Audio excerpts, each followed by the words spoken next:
right. Well, you guys, welcome back. If you are new here, we are the Habit team. The Habit is a nutrition coaching company made for women by women. Our program is built for you with coaches who put your goals, lifestyle, and personality first. If you want to learn more about us, head to the episode notes or go to thehabit.com. That's habit with a Y to either request more information or book your free discovery call. Welcome back. You have Coach Zan and Coach Morgan on the mic today. Hello. And we wanted to kind of talk about a special condition amongst our clients and something that we've seen way more frequently.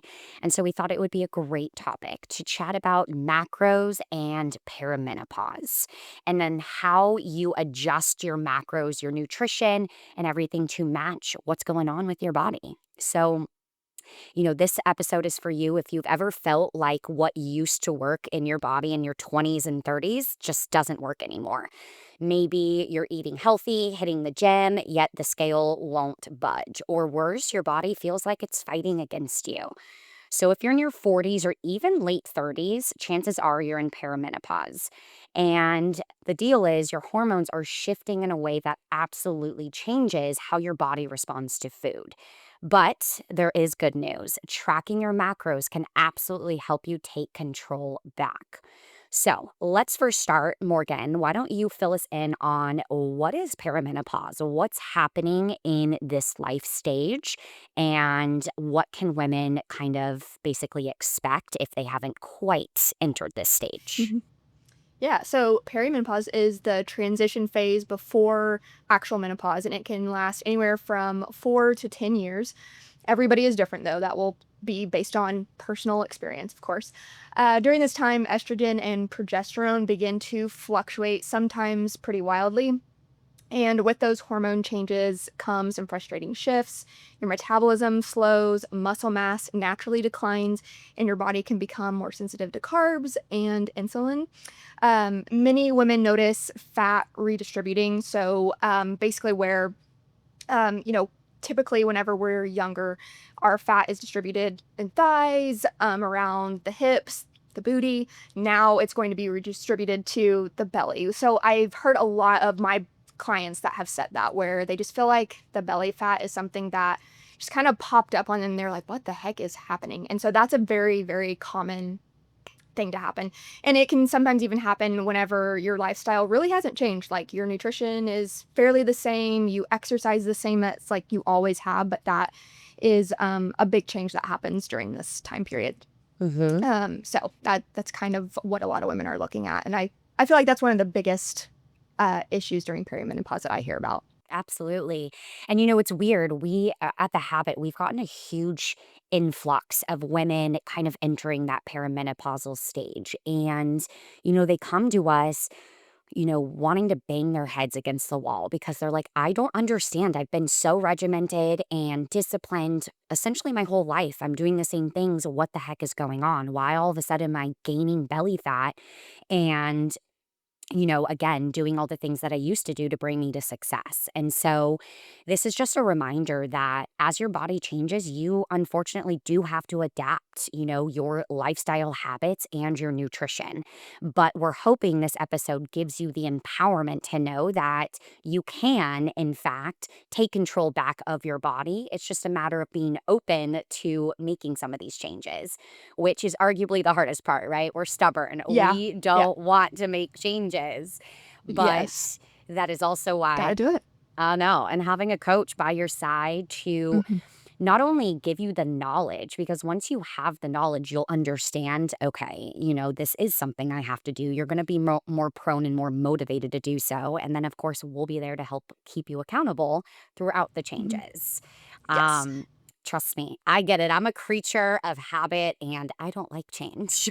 So I feel like no one does. I know. Another important note that I want to throw out there is that even if you're not in perimenopause yet, so our ladies who are listening, where you're like, well, I'm in my like late 20s or early 30s, I'm 30, and I, want to think about, okay, these things are important. I know I'm going to go through this, that it's coming.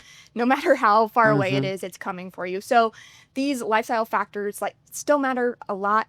eventually, if you're a woman, you will go through this. So just laying down the strong nutrition, training, and recovery habits now makes the process of perimenopause a lot smoother later. That is something where instead of just saying, well, nope, that's not something I have to worry about right now. Mhm. It's not for me.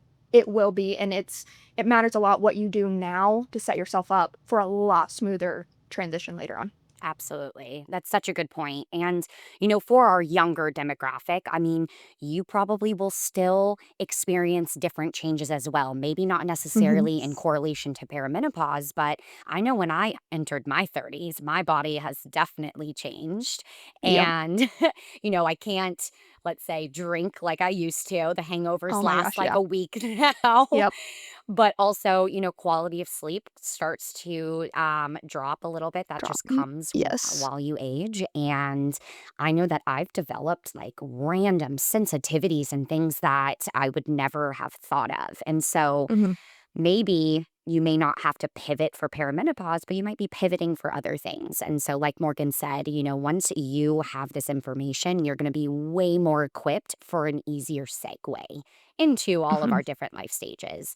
I swear, Yes. men have it so easy compared to us. It's I kind of know. BS, but here we Well, are. we're stronger. I truly believe that, Yes, especially mentally stronger. Like it's not even comparable. Women go through way harder shit than men do. And absolutely. no offense to the men listening, but yeah, we just do.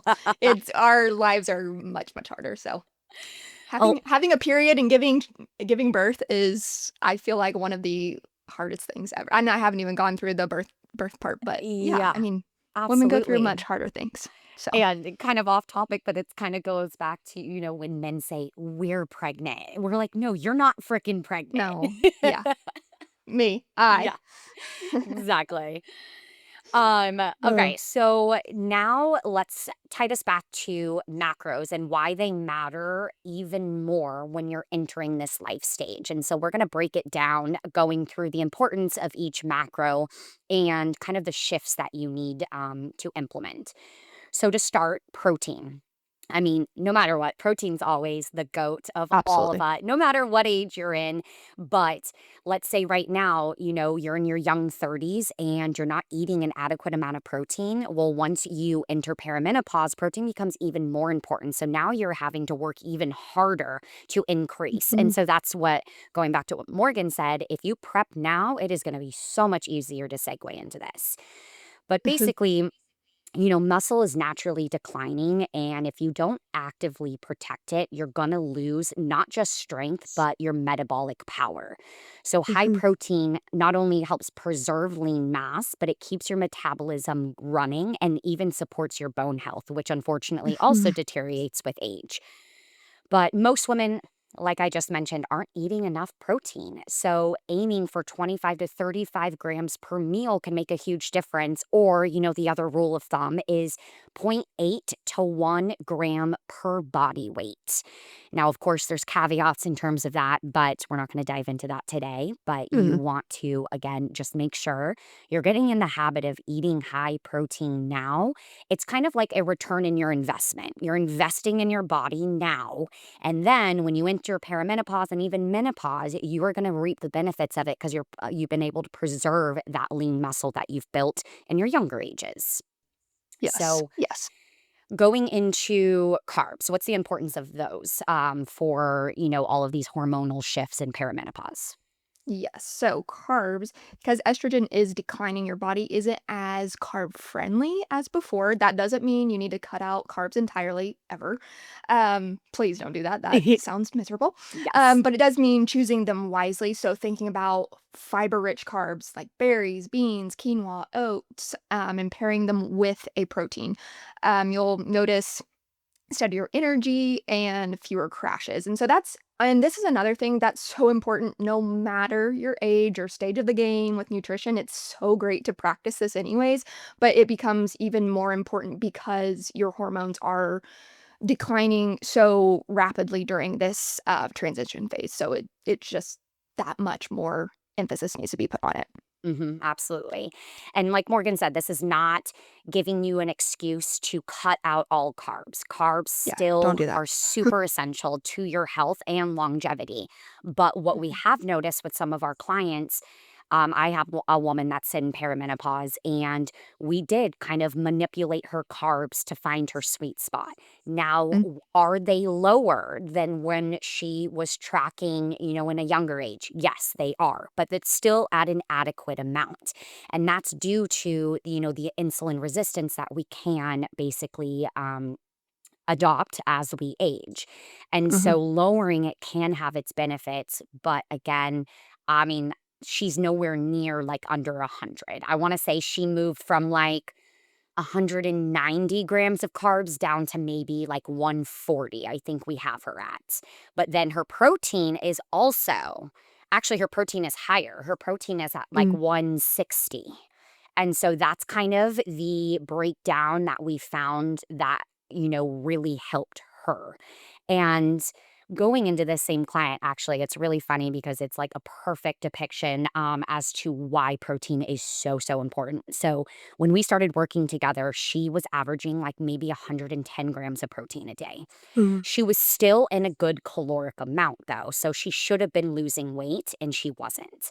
And so first I educated her on just the importance of protein in general, but also the importance when, she's in perimenopause. And I was like, all right, like we're going to slowly increase your protein, but my goal for you is 160. And she goes, I don't understand. Why would you increase my calories? Because so she's thinking from a calorie standpoint, right? If I'm trying to lose weight and I'm not losing weight, doesn't that mean I need to cut my calories more? It makes no sense that you want me to increase my protein. And so again, it's kind of separating calories and macros and why this is important. And so I was like, I promise, just trust me, just do it. And I promise you, you will see what I'm talking about. And once we got her to consistently, I'm talking 140 or higher, I'm not joking, in a month, she lost over 10 pounds. In a damn. month, I Wow, know. And then I was like, holy crap. I mean, I was even shocked. wow. I'm Yeah. telling you, the calories were the same essentially. We just boosted her Mm, protein, yeah, manipulated her carbs a little bit. Boom, we found the wow. sweet spot for her. Oh my God, she Love that. was stoked. Yeah, And then I'm I, sure. I will fully admit, I love those validating texts of her telling me, okay, you were right. And I'm like, I know, but Like, you thanks. had to figure it out on your own, you know? Yeah, which I yeah, we're all like that. That's really cool though that she got to experience that big of a change from just a little more protein, a little less Mhm. carbs, and just like manipulate. And that's really the beauty of macros in general and why calorie counting it'll fail you eventually if you just look at calories. Macros are cool. They Yeah. are wonderful and they do so many different things. And so that is awesome for her. Love Yeah. that. I know. I'm super stoked for her. She's Yeah, much happier and she feels better I bet. energy-wise. Yeah. Um, and now she's like, I can't get enough protein and she's craving protein now. And so it's really Love helped that. curb her cravings too, which is Yeah. also something, you know, um, that goes alongside hormonal shifts. And so once you kind of Yep. balance that out, it really helps. Love it. Um, Before we dive into fats, do you have any clients right now that are in perimenopause that have experienced Um, any kind of like yes. aha moments? Well, we're kind of in that phase of, like, seeing some of the perimenopause, symptoms kind of happen. So we're kind of in the transition period of like, "Oh, like, this is it. We're here." I do have one that comes to mind specifically, and she'll know who she is. Um, she has been really having just irregular periods.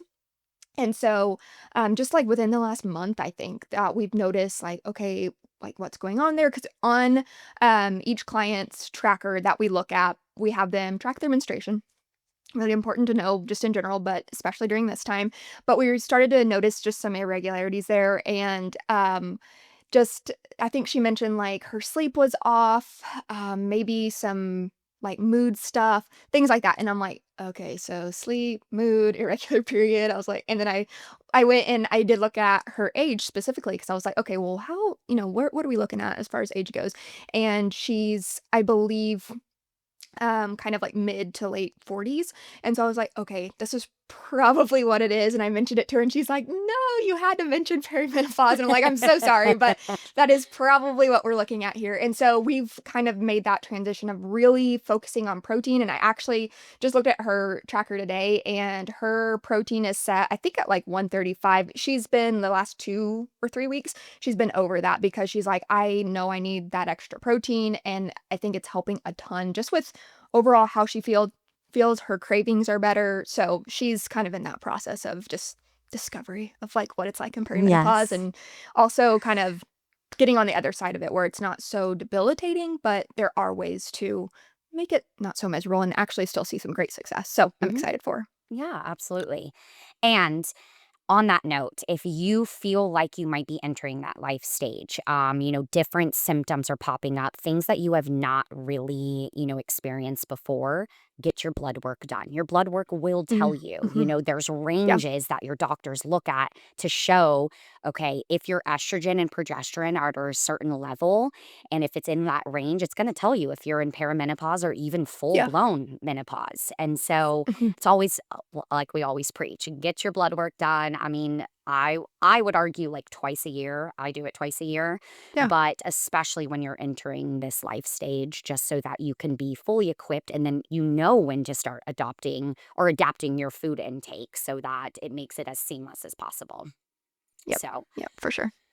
okay, so last macro are good old fats. And so obviously, no matter what life stage, I think don't you never want to forget Yeah. healthy fats. So think omega Yep. 3s, olive oil, avocado, nuts, some of the major sources. But fats Mhm. in general, they support hormone production. And at this time, your estrogen and progesterone are wildly fluctuating. So it's going to help at least stabilize.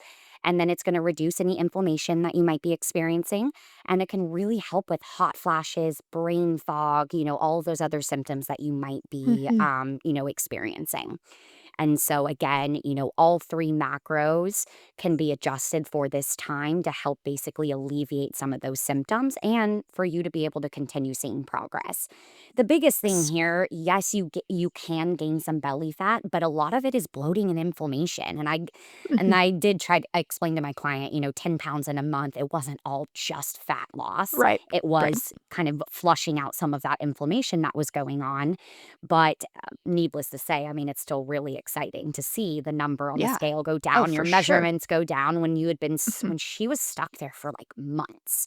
And so all three have its time and its place, but really wanting to make sure that you hit your protein and kind of find your sweet spot with your carbs. I would say carbs are going to be the Yep. number one thing that are going to be Mhm. very different among each individual. Yeah. Would you agree For with sure. that? Yeah. Mhm. Okay. Yeah, definitely. So, obviously, tracking your intake in general is super important. But why should women, specifically in this life stage, really focus on all three macros? Because I do know, let's say someone who's been tracking for a while, right? And they're just Mhm. like, oh my God, they're burnt out. Like, I mean, reasonably so. All of us um, endure like tracking fatigue. Oh, But yeah. and then sometimes we minimize our goals, right? They're like, I got Mhm. this. I'm really just going to focus on overall calories and maybe just protein and fiber. But now you're entering this life stage. And so, as a coach, we would say, we really need you to track pretty much every little thing so that we can find that new sweet spot. So, Mhm. why is it so important to track your macros Yeah. during this time? Just giving you the ultimate clarity, and like you said, we do kinda need everything here because it really tells you, you know, where you're at on each macro group, and they like we mentioned just a second ago, they all have their specific function. Um, and that's the thing, I think the main gist of clients who are entering into a perimenopause stage is that a lot of the lifestyle factors, they don't like the basics don't change a whole lot. Like we need protein, we need to pay attention to carbs, pay attention to fats, the calories, the water, your steps and overall training, all of that stays pretty much the same, the gist of it. But during perimenopause, this is a time where you kind of have to tighten up like what you're looking at.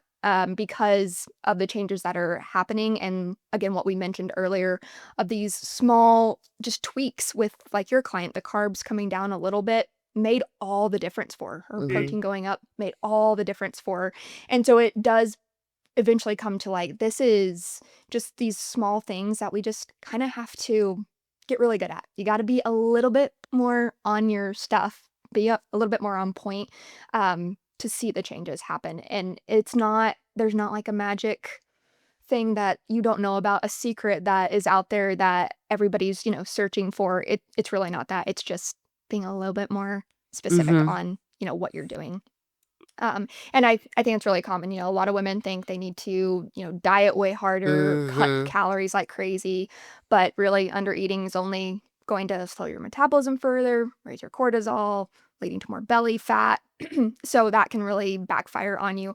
And that's why macros, I mean, I'm a fan, obviously. That's why they're so nice to see No. kind of it really yeah, yeah, not at all. No, it really does, like, line things out, and I'm also a type A person. I'm like, "I wanna know the plan, I wanna know what to do, give it to me straight, cut the BS, like, what's going on?" And so this Mhm. is, in my opinion, it's the way to go. I Yeah. mean, tracking helps you see, if you're getting enough protein, if carbs are a little out of hand, skipping healthy fats, or if you're relying on too much, like, processed stuff. Mhm. Um and that can make a big difference in just overall how you feel, how your progress goes. So, yeah, Absolutely. that was And a like long-winded answer. no, you're good, you're good. But going off of that, I feel like there's a lot of or there's multiple stages when it comes to macro tracking, especially for someone who's Yeah. brand new. So if someone is brand new to tracking macros, we don't want to overwhelm them by getting into the nitty-gritty of the quality of foods or Yeah. right? So first step is Yeah. learning how to track your macros and hit it with, the foods that you love. Don't worry about quality quite yet. We just want you to get in the swing of things. But then obviously through time, we really focus on quality, making sure we're not just Mhm. getting it through supplements and things like that. Mhm. But for someone who is entering perimenopause, unfortunately, we don't really have kind of that wiggle room at the beginning. Yeah. And that's not to like put any doom on this, it's just Mhm. reality, right? We Mhm. have to be more adherent when we're in this life stage. We just have to. And quality Mhm. absolutely does matter. And so, like Morgan said, switching from complex carbs to simple carbs. I mean, no matter what, that is a healthier habit to engage in. But simple carbs absolutely have their time and their place. And I'm not saying you can never have them, but Right. then you really want to think about doing it strategically. If you are eating a Yep. little bit more of a simple carb, you got to pair it with a protein and a fat so it Yes. slows down the absorption and you're not, skyrocketing your blood sugar levels. You want to help keep them stabilized. And then also making sure that over time, I mean, like I said, it's a return in your investment. If you're doing all the right things at a younger age, building strength, putting muscle on, ramping up your BMR, eating adequate amount of protein, you get to reap the benefits later on in life without having to feel like, oh my God, I have to eat 1,000 calories in order to even maintain. Yeah. Because Hmm. then, yes, your cortisol levels are going to skyrocket. And that is what causes the belly fat. It's your stress hormone. Your body is under stress. And so we're trying to show you that you prep for this stage, you're in this stage, it'll be a way easier transition if you set yourself Yep. up for success. Yes, Absolutely. definitely. Yeah. So, what are some, just practical adjustments that someone listening to this being like, holy shit, I'm in perimenopause and I had no idea I had to adapt my nutrition? What are just some simple go tos? Yeah. So I would start with just protein. Start looking at your protein. How can you add, more to your plate? Especially at breakfast. I think that's a big one for a lot of people, especially women. I feel like they either skip breakfast or they're just having coffee for breakfast. That's a Talk big one. So if about you can, cortisol overload by doing that, you yes, guys. yes, and just blood sugar spikes. I mean, yeah. Mhm. So starting off with some protein is going to be really, really helpful. And just honestly getting into the habit too of thinking about protein. That's a big one is just, okay, I'm about to eat. Where's my protein at? Where's my protein source? What is it? And kind of how much you're getting. And then another switch, once you kind of get that down, I would say looking at like refined carbs and switching them for like a whole a whole food type of carb, fiber rich one, and notice how your energy like stabilizes or feels better, how your mood feels better. And also notice your cravings too. That's a thing with pretty much every client that I have is once we get their protein in a good spot, get more veggies, fruits, things like that on their plate, it is wild how much everything else really feels so much better. Mood, sleep, energy level, workouts, like everything feels 1,000 times better. So those are really two big ones. Um, and of course, adding healthy fats to meals, not just for satiety, feeling full, but also for the hormonal health, like we spoke about earlier, and making sure they are adding some healthy ones in there, not just thinking, okay, I hit my fat goal, I'm good. Where are your fats coming from? If it's coming from a bunch of like animal fat or like even like a ton of butter or Mhm. I'm trying to think of like all the bad quote unquote fats, Yeah. but yeah, we want them to mostly be the healthy stuff or the whole food type of fats. And then also this is a big one, getting some strength training in with your Mhm. higher protein to protect that muscle mass because like Zan said earlier at the beginning of the podcast is that is one of the biggest things that happens during perimenopause. Actually, I think it even starts at 30, I believe. And correct me Mm. if I'm wrong, but your muscle mass starts to basically you have to make sure you're keeping up with it because if you're not, you are losing it. And so that is a big, big one, making sure you're strength training, not just for the aesthetics, it's truly to protect yourself and have a better life, Mhm. honestly. So that's a big one. And then, track. I think that's really helpful just to see, where you're at, spot patterns, and just raise your awareness of truly where your nutrition is at, where your training is at, so that you can make sure you can adjust if needed and make sure you're just on the right Yeah. track to live a healthy lifestyle that you want. Absolutely. And, just as another example, so one of my best friends, she is just turned 43. She just got her blood work done and Mm, she's in perimenopause. Called me right away. But guess what? She's doing the habit and she's working with Coach Verlaine, heck yeah. and who is also incredible, of course. Mhm. But the first thing that, before we even knew she was in perimenopause, the first thing Verlaine suggested to my best friend was you need to stop doing these foo workouts. You need to get back into the gym. And Yep. so my best friend comes from a background of like CrossFitting, heavy lifting, and she kind of just, fell out of it, Mm. especially as our bodies age. Like, we develop shoulder issues, back issues, all the things. Yes. So I'm not saying like Mhm. anyone in perimenopause has to go back to CrossFit, but it was just a Right. big reminder of you got to stop. Like she was just going on runs and like doing body weight stuff. Mm. Unfortunately, it's just not enough. It No. isn't. No. And so, and those of you that are younger, start strength training now. And those of you that may Yes. have never been into strength training, there's definitely beginner programs out there. And so don't be Yep. afraid of it. And Yeah. just know that tons of programs come with video tutorials and things like that, Mhm. or I mean, I'm sure if you are or you join a gym or you're at a gym, even if you wanted to do one session with like a Yeah. personal trainer just to Yep. teach you form, because I know it can be really intimidating walking into a Yeah. gym and being like, okay, I don't even know what the hell What the to heck? do. Yeah, Yeah. Yeah. exactly.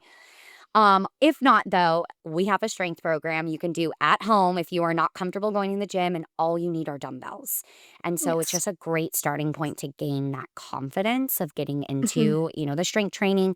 And then we promise that you will become addicted to it because you just feel damn good. Yeah, you do, and you look Yeah. good. It's the Mm-hmm. best. Another thing I wanna add to that is if you are someone who's, you like to run, you like to go to Pilates, you like to go to bar classes, whatever it is, doesn't mean you have to stop doing those things and that, like, they're pointless. They're not. They have wonderful benefits too, but they're not strength training. They're just plain and simple not. So you gotta add that and you need some kind of resistance training where it's enough stimulus for your muscles to adapt. And in Pilates, bar, those types of workouts, they're not quite up to par. There's not Mm-hmm. enough stimulus there, not enough resistance. So just adding it in, and this is something I tell my clients all the time, especially if they're new to strength training, is add it in slowly. You don't have to like think like, okay, well, I'm only running right now. I need to add some strength training in and like commit to 5 days of workouts. Like, don't do that. Start very slow. Commit to 1 day. Just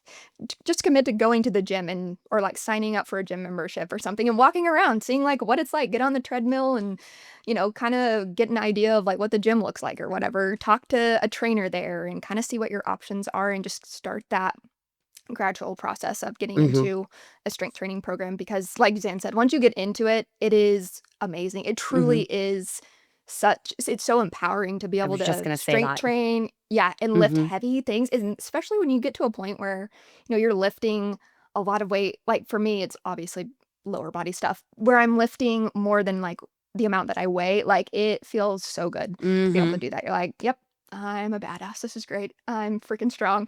It's the best feeling. So it's there. You Absolutely. just gotta get over the uncomfortable hump of just, like, getting there. Once you do that, you're unstoppable, I feel like. Exactly. And if we haven't mentioned this enough, creatine, ladies. Creatine, creatine, Yes. creatine, especially when you're in perimenopause. We've done an episode on this, so I'm not going to dive into it, but I promise that actually is the one supplement we do really push during this stage. And it's going to help you feel stronger faster in the gym, which will make you more prone to continuing it. Yeah. And then, Yeah. like Morgan said, you're going to take baby steps, but then once you kind of start getting into the rhythm of it, you'll see that it's going to be much easier to add in more days throughout the week, as you go along your journey. So, Yep. those would be the two number one things for sure. Absolutely. Yep. Well, before I close this out, anything else that you want to add? Yes, there is one thing, and this I feel you've probably heard this from so many women, but there's a lot of women who, and this is coming from, like, family members, so I'm not talking crap on anybody, but a lot of times older, women will say something like, just wait till you're in perimenopause, just wait till you're in menopause, like, just shit hits the fan, like, that's Mhm. kind of the gist of, like, a lot of what they're saying, and I just want, everybody that's listening to know that, like, this doesn't just sneak up on you. This is just stuff that has been going on for your entire life. Your lifestyle changes, circumstances change, your stress levels change as you get older. You have kids, you get married, you buy a house, you start a new job. Like all of those things are contributing to your body and where it's at whatever stage of the game. So, basically, just wanted to add that in there because I know a lot of people kind of maybe think that way or even get that notion from others in their life. And so, this is really, kind of going back to just how your lifestyle affects these things and can make this transition easier, Mhm. as you begin perimenopause. This is just great practice for forever and makes that transition so much better. So, kinda Mhm. wanted to throw that out there. I know that, I've heard that a ton, Oh, and it's absolutely. not something that you need to be, like, scared of, and you can really take care of yourself well before you get to this stage, and it's not so awful, and life doesn't end. It doesn't have to suck once you are in your, late 30s, early 40s, and in this transition period, so Yeah, throw that out exactly. there too. God, I have heard that so many times too, So especially many like times. being in the best shape of like my life right now. Yes. Coming from someone who was overweight, I was 45 to 50 pounds heavier than I am right now. And then to have Mhm. someone, and it's not their fault. I don't get mad, but No. it's Yeah. kind of invalidating. Like, oh, Yeah. you just wait. And it's like, Yeah. I don't need to wait because I know what to do No, now I know what to do. once I Yeah. enter that stage. Yes. Exactly. Yes, and that happens in, like, all sorts of different stages of life too. Because 'cause Yeah. I've heard, like, women who are in the trenches of, like, young children, like, their child's, like, 4 to 5-year-old, whatever, having a toddler and a baby, and they're just like, "Just wait till you have the 3rd," or whatever, and I'm just like, "No, don't do that to people. Yeah. It might be amazing," and so I just wanted to throw that out there. No, totally. And I appreciate that because that is a really good reminder. And ultimately, like perimenopause is not the end of feeling good in your body. It's just a season of change, right? And with the right tools, aka macro tracking, it can actually be a time where you feel stronger, more energized, and more in control than ever. So, macro tracking, as you guys know, especially from the habit standpoint, it's not about restriction. It's about strategic Mhm. fueling that works with your hormones instead of against them. But you got to be open to change. You gotta, Mhm. go with the flow in terms of matching it to where your body is at. So ultimately, if you've been frustrated, you've been wondering, why the heck is my body not working anymore? Mm. Maybe it's time to look at your macros or get your blood work done, kind of figure out those answers. Because the truth is, your body, I promise, isn't broken. It just needs a Mm. different approach. So we want to leave you with that, a little cherry on top. Yes. It needs a little extra TLC. Yes, absolutely. So, Well, that is it for now. Until next time, see ya. bye.